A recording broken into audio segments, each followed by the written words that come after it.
एक कॉमन सवाल जो एज अ कार्डियोलॉजिस्ट अक्सर लोग हमको पूछते हैं कि अगर मेरा एंजियोग्राफी नॉर्मल है या मेरी नलिया बिल्कुल क्लीन है तो नया ब्लॉकेज डेवलप होने में कितना टाइम लग सकता है, कितने टाइम पे मैं एक्सपेक्ट करूं कि मेरे को अगला ब्लॉकेज डेवलप हो जाएगा और कब मुझे वापस से एंजियोग्राफी कराने की आवश्यकता है। आज हम जानने का प्रयास करेंगे कि नए ब्लॉकेजेस डेवलप होने में कितना टाइम लगभग एक्सपेक्ट कर सकते हैं कि लोगों को लगेगा और कौन कौन से फैक्टर्स हैं जो डिसाइड करते हैं कि ब्लॉकेजेस होने का चांस कितना ज्यादा है। क्या एक कार्डियोलॉजिस्ट एग्जैक्टली प्रोडिक्ट कर सकता है कि आज अगर आपकी नलियों में 30-40% या 0% ब्लॉकेज है तो कितने साल में वो 80-90 हो जाएगा। आज हम इस एस्पेक्ट को समझने का प्रयास करेंगे ताकि आपका ये काफी कॉमनली पूछा जाने वाला क्वेश्चन अपने आप आंसर हो जाए। टॉपिक पर जाने से पहले जो लोग हमारे चैनल पर नए हैं उन्हें रिक्वेस्ट करूंगा कि चैनल को सब्सक्राइब करें।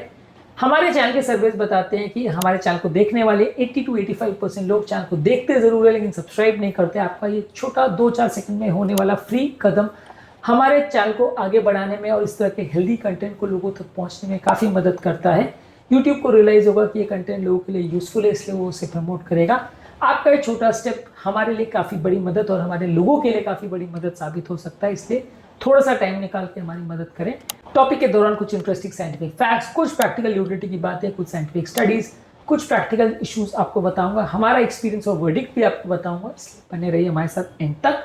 क्या आपने कभी सोचा है कि आपका या आपके पेशेंट का एंजियोग्राफी नॉर्मल है तो लगभग कितने साल में आपको रिपीट एंजियो कराना चाहिए, या कब आप एक्सपेक्ट कर सकते हो कि उसमें नया ब्लॉकेज हो डेवलप हो जाएगा, कितनी जल्दी है कितना लेट? कमेंट सेक्शन में लिख के हमें बताएं। किसी भी व्यक्ति के नली में अगर कोई ब्लॉकेज हो तो एग्जैक्टली उसको प्रेडिक्ट कर पाना लगभग असंभव है कि कितने टाइम में उसमें नया ब्लॉकेज डेवलप होगा। कई तरह के फैक्टर्स हैं, चाहे वो जेनेटिक फैक्टर्स हैं, लाइफस्टाइल फैक्टर्स हैं या कोमॉर्बिड कंडीशंस हैं जो इस चीज को इन्फ्लुएंस करते हैं। एग्जैक्टली प्रेडिक्ट कर पाना बड़ा मुश्किल है और ज्यादातर डॉक्टर्स आपको इसमें थोड़ा बहुत परसेंटेज ही बता पाएंगे, थोड़ा बहुत अंदाज ही बता पाएंगे, लेकिन एग्जैक्टली इसमें प्रेडिक्ट कर पाना मुश्किल है कि ये व्यक्ति को 2025 में अगर कोई ब्लॉकेज नहीं है तो 2030 में ब्लॉकेज होगा कि 35 में डेवलप होगा, वो कह पाना ज्यादातर लोगों के लिए संभव नहीं है। ज्यादातर लोग आपको अंदाज बता सकते हैं कि 50% चांस है कि इतने टाइम में इतना ब्लॉकेज डेवलप हो जाएगा। वो अंदाज आपको बता सकते हैं आपके रिस्क फैक्टर पर, आपके जेनेटिक पर और आपके ओवरऑल प्रोफाइल के बेसिस पे आपको अंदाज बता सकते हैं। जितने ज्यादा रिस्क फैक्टर्स होंगे उतने ब्लॉकेजेस बढ़ने का चांस ज्यादा होगा। 100% इस बात को प्रेडिक्ट कर पाना ज्यादातर पॉसिबल नहीं होता है। नए सिग्निफिकेंट ब्लॉकेजेस ज्यादातर 1 से 5 साल लगता है उनको डेवलप होने में। तो एक क्वेश्चन आपको जो पूछते हैं कि कितना टाइम में रिपीट एंजियो कराना चाहिए, वो इसका जवाब इसी बात में निहित है कि ज्यादातर आप एक रिपीट एंजियो को 4-5 साल में एक बार करा सकते हैं यदि आपको कोई लक्षण नहीं हो। लक्षण है तो जल्दी भी करा सकते हैं, पर लक्षण नहीं है तो अगर आप 4-5 साल में एक बार भी कराएं तो चलेगा, क्योंकि नया ब्लॉकेज यूजली डेवलप होने में 1 से 5 साल टाइम लगता है। रिस्क फैक्टर अगर ज्यादा है, जैसे डायबिटीज है, कोलेस्ट्रॉल है, स्मोकिंग है, फैमिली हिस्ट्री है, हाइपरटेंशन है, मल्टीपल रिस्क फैक्टर्स अगर है तो रिस्क जल्दी हो सकता है। इस मामले में सर्कुलेशन में 2017 में एक स्टडी पब्लिश हुई थी जहां 400 एंजियोग्राफी वाले पेशेंट को फॉलो किया गया था 5 साल में और उन्होंने असेसमेंट किया था और उस मामले में उन्होंने बताया था कि जहां तक नए ब्लॉकेज डेवलप होने में 1 से 5 साल तक का टाइम लग सकता है। रैपिड प्रोग्रेशन डायबिटिक पेशेंट में या किडनी डिजीज वाले पेशेंट में या इन्फ्लेमेशन वाले पेशेंट में ज्यादा होता है। इनमें नॉर्मल व्यक्ति से कोलेस्ट्रॉल के ब्लॉकेजेस बढ़ने का चांस कई गुना ज्यादा होता है। इस मामले में जर्नल ऑफ एथेरोस्क्लेरोसिस और थ्रोम्बोसिस में 2019 में एक आर्टिकल पब्लिश हुआ था। कुछ स्टडीज ने यह शो किया है कि कई पेशेंट में 6 महीने से 1 साल में भी नया ब्लॉकेज डेवलप हो सकता है। जो हाई रिस्क पेशेंट होंगे उसमें ऐसा होने का चांस हो सकता है। रिपीट इमेजिंग में कई बार नए ब्लॉकेजेस भी डेवलप होते देखे गए। New England journal of medicine में 2011 में प्रोस्पेक्ट स्टडी में इस बात को दिखाया गया था कि हाई रिस्क पेशेंट में नए डिटेक्टेबल ब्लॉकेजेस 6 से 12 महीने में भी डेवलप हो सकते हैं। तो इसलिए ये बिल्कुल स्टैम्प पेपर गारंटी नहीं है कि आपको नया ब्लॉकेज डेवलप होने में 5 साल या 10 साल ही लगेगा। कई बार 5 साल में भी कुछ ना हो, ऐसा भी हो सकता है। कभी कभार उससे जल्दी भी हो सकता है, लेकिन अंदाज बताया जा सकता है कि आपको लगभग इतना टाइम लगेगा। केस टू केस एग्जैक्टली कह पाना बहुत ज्यादा मुश्किल है कि किस पर्टिकुलर व्यक्ति में कितने साल लगेगा कोई पर्टिकुलर ब्लॉकेज के डेवलप होने में या बढ़ने या बिगड़ने में।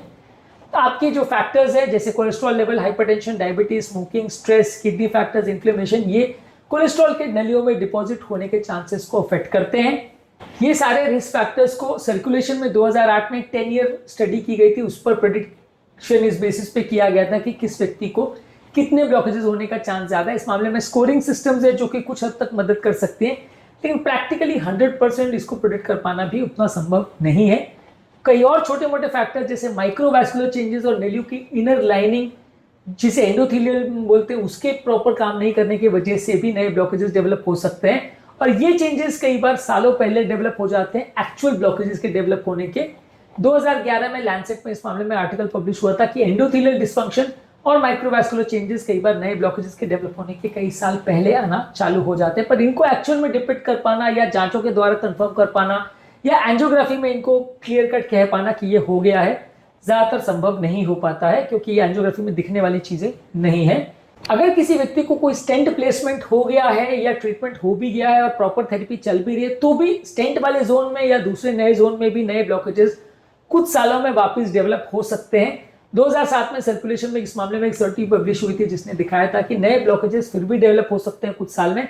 इसलिए थेरेपी या ट्रीटमेंट का बिल्कुल ये मतलब नहीं है कि आपको प्रॉब्लम कभी नहीं होगी। उसका बस यही मतलब है कि आपको और ज्यादा ध्यान रखना है, और ज्यादा सतर्कता रखनी है कि दोबारा ब्लॉकेज ना हो।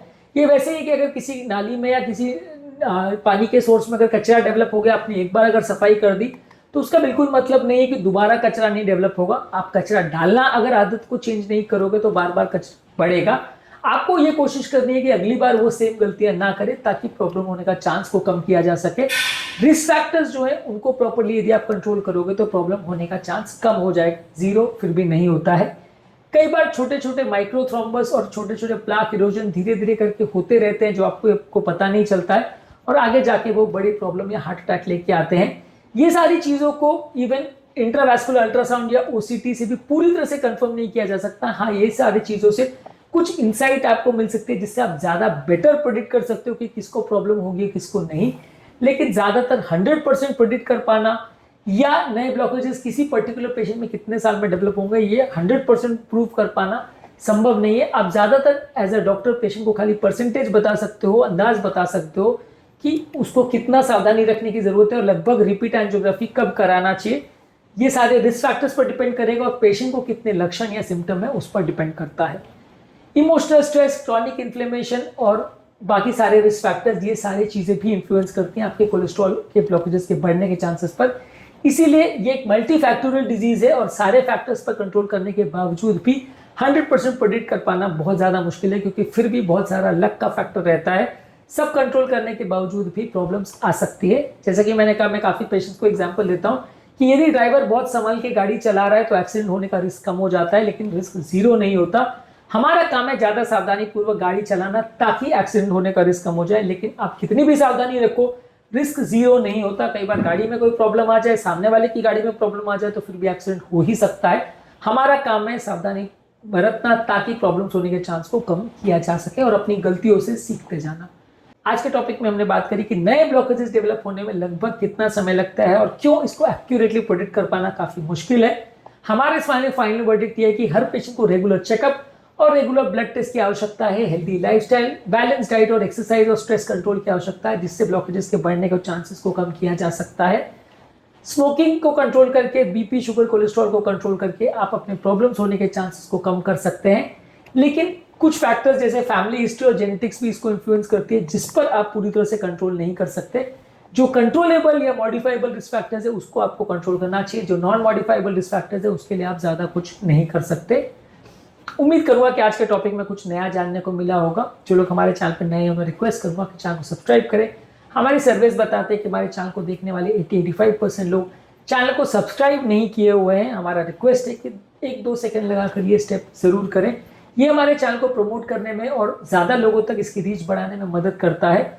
इससे ज़्यादा लोगों का भला हो सकेगा और ज़्यादा लोग हेल्दी बन सकेंगे।